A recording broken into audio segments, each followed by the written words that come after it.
Departmental exam கோடு 72ங்க. மே மாதம் 2025 உடைய question paper இது. 100 மார்க்ஸ் நீங்கள் எழுதுவீங்க. All the best. நல்லா எழுதுங்க. ஒன்றுமே இல்லை, நீங்கள் ரிப்பீட்டடாக ப்ராக்டிஸ் பண்ணுங்கள், நீங்கள் பாஸ் ஆகிடுவீங்க. ஃபர்ஸ்ட் ஒன் பார்த்தீங்க அப்படின்னா, தனியார் தொடக்கப்பள்ளியின் மேலாண்மையை மாற்றிக் கொடுக்க ஒப்புதல் வழங்கும் அதிகாரம் படைத்தவர் யார் அப்படின்னா, முதன்மை கல்வி அலுவலர். ரெண்டாவது, தனியார் நடுநிலைப் பள்ளியில் ஆய்வு தணிக்கை மேற்கொள்ளும் அதிகாரம் படைத்தவர் யார் அப்படின்னா, பள்ளி துணை ஆய்வாளர், டெப்டி இன்ஸ்பெக்டர் ஆஃப் ஸ்கூல்ஸ். மூன்றாவது, தனியார் பள்ளி குழு கூட்டம் கூட்டுவதற்கு குறைந்தபட்சம் எத்தனை நாட்களுக்கு முன்னர் முன் அறிவிப்பு கொடுக்க வேண்டும்? 7 நாட்கள். 4, புதிய தனியார் தொடக்கப்பள்ளி துவங்க அனுமதி அளிக்கும் அதிகாரம் படைத்தவர் அலுவலர் யார் அப்படின்னு கேட்டால் முதன்மை கல்வி அலுவலர். 5வது, தனியார் பள்ளி செயலரின் பதவி காலமான 3 ஆண்டுகள் முடிவதற்குள் செயலரை மாற்ற விரும்பினால் முன் அனுமதி யாரிடமிருந்து பெற வேண்டும்? மாவட்ட கல்வி அலுவலர். வட்டார கல்வி அலுவலர் பதவியின் நியமனம் அலுவலராக செயல்படுபவர் முதன்மை கல்வி அலுவலர். 7வது, வட்டார கல்வி அலுவலக பணியாளர்களுக்கு ஊதியம் பெற்று வழங்கும் அலுவலர் வட்டார கல்வி அலுவலர். 8, வட்டார கல்வி அலுவலர் சார்ந்த மந்தன அறிக்கை தயார் செய்பவர் மாவட்ட கல்வி அலுவலர், த கான்ஃபிடென்சியல் ரிப்போர்ட். 9, அரசு ஆதி திராவிட நல தொடக்கப்பள்ளியில் ஆண்டாய்வு நடத்தும் அலுவலர் யாருன்னா வட்டார கல்வி அலுவலர். 10, பள்ளியை விட்டு நின்ற ஒரு மாணவர் 2 ஆண்டுகள் கழித்து மாற்றுச் சான்றிதழ் கோரி விண்ணப்பம் செய்தால் அவர் செலுத்த வேண்டிய தேடு கூலி ரூபாய் 10.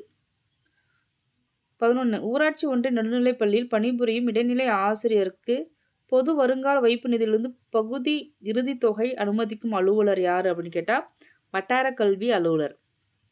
12, அரசு உதவி பெறும் நடுநிலைப் பள்ளியின் எண் வகை பட்டியல் தயாரிக்கும் அலுவலர் யாருன்னா வட்டார கல்வி அலுவலர்.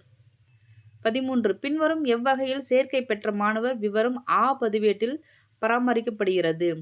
பதிவுத்தாள் மூலம் சேர்க்கை பெற்றவர்கள். 14, அரசு ஆதிதிராவிட நல தொடக்கப்பள்ளி மாணவர்களுக்கு விலையில்லா நோட்டு புத்தகங்கள் பெற்று வழங்கும் அலுவலகம் வட்டார கல்வி அலுவலகம். 15, அரசு கல்லர் சீரமைப்பு துறை நடுநிலைப் பள்ளி மாணவர்களுக்கு விலையில்லா காலணிகள் பெற்று வழங்கும் அலுவலகம் வட்டார கல்வி அலுவலகம். தொடக்கப்பள்ளி தலைமை ஆசிரியர் பதவியின் தற்போதைய ஊதிய நிலை 15. 17வது கொஸ்டின், இடைநிலை ஆசிரியர் பதவியானது பின்வரும் அரசு ஊழியர் பிரிவில் எப்பிரிவின் கீழ் வருகிறது? Grade C. 18, அரசு முறை பயணம் மேற்கொள்ளும் ஒரு நடுநிலைப் பள்ளி தலைமை ஆசிரியருக்கு ஒரு நாளுக்கு வழங்கப்படும் தினப்படி ரூபாயில் எவ்வளோன்னா 300. 19, பின்வரும் அரசு பணியாளர்களில் தனி ஊதியமாக மாதத்திற்கு ரூபாய் 2000 பெறும் அலுவலர் யார் அப்படின்னா இடைநிலை ஆசிரியர். 20, அரசு ஊழியர்களுக்கு மாத ஊதியத்துடன் இணைந்து வழங்கப்படும் மருத்துவப்படி ரூபாயில் எவ்வளோன்னா 300. 21, அரசு பணியாளர் எவ்வாறு வரதட்சணை கொடுக்கவோ வாங்கவோ கூடாது என விளக்கும் அரசு பணியாளர் நடத்தை விதி என்னன்னு பார்த்தீங்கன்னா விதி 3 அதில் ஆ. 22, தமிழ்நாடு அரசு பணியாளர் நடத்தை விதிகளில் விதி 20 ஆ எதை பற்றி விளக்குகிறது? சிறார்களை பணி அமர்த்தலுக்கு தடை. 23, ஆதரவற்ற விதவை என்பாரின் அதிகபட்ச மாதாந்திர வருமானம் 4000. 24, பின்வரும் எந்த வகை அரசு பெண் ஊழியர் மகப்பேறு விடுப்பு அனுமதிக்க தகுதி இல்லாதவர் ஆவார்? பணியில் சேர்வதற்கு முன் ஒரு குழந்தை, சேர்ந்த பின் ஒரு குழந்தை, இருவரும் உயிருடன் உள்ள நிலையில் தற்போதைய பிரசவத்திற்கு. 25, 21 ஆண்டுகள் பணி முடித்த இடைநிலை ஆசிரியருக்கு தகுதியான மருத்துவச் சான்றின் பேரில் ஈட்டா விடுப்பு 540 நாட்கள். ஒரு அரசு ஊழியர் முழு ஓய்வூதியம் பெற தேவையான குறைந்தபட்சம் தகுதியான பணிக்கால அளவு 30 ஆண்டுகள். 30 ஆண்டுகள் இருக்கணுமா முழு ஊதியம் பெற. இறப்பு மற்றும் ஓய்வு கால பணிக்கொடை வழங்கப்படும் அதிகபட்ச அளவு 20 லட்சம்.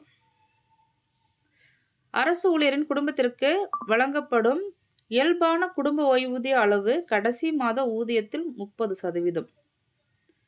குடும்பத்திற்குங்க, அரசு ஊழியரின் குடும்பத்திற்கு. 29, 80 வயது நிறைவேற்ற ஒரு ஓய்வூதியருக்கு உயர்த்தி வழங்கப்படும் ஓய்வூதியத்தின் அளவு 20%. பின் வருவனற்றுள் எந்த காலம் ஓய்வூதிய கணக்கீட்டிற்கு பணிக்காலமாக எடுத்துக்கொள்ளக்கூடாது? மருத்துவச் சான்றில்லாத அசாதாரண விடுப்பு. 31, தமிழ்நாடு கட்டாய தொடக்க கல்வி விதிகள் 1998 படி ஒரு கல்வியாண்டில் தொடக்கப் பள்ளியின் வேலை நாட்கள் எவ்வளவு? 220. 32 தமிழ்நாடு கட்டாய தொடக்க கல்வி விதிகள் 1998 படி மாணவர்களின் குறைந்தபட்ச வருகை பதிவு விழுக்காடு 75%.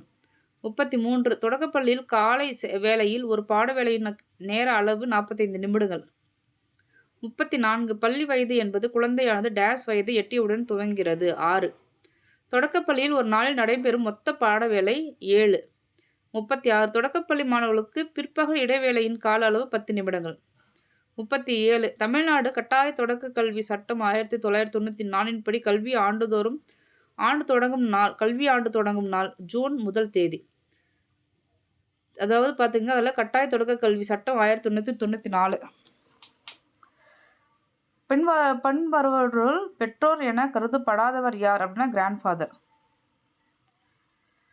தமிழ்நாடு கட்டாய தொடக்க கல்வி சட்டம் 1994 அரசிதழில் வெளியிடப்பட்ட நாள் 13/12/1995.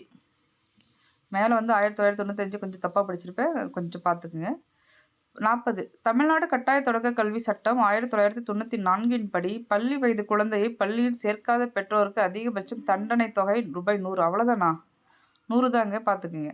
41 பதின்மை பள்ளியின் முதல்வராக நியமனம் பெற ஆசிரியர் நிலையில் தேவையான குறைந்தபட்ச அனுபவ காலம் 5 ஆண்டுகள். மெட்ரிகுலேஷன் பிரின்சிபல் இன் எ மெட்ரிகுலேஷன் ஸ்கூல்.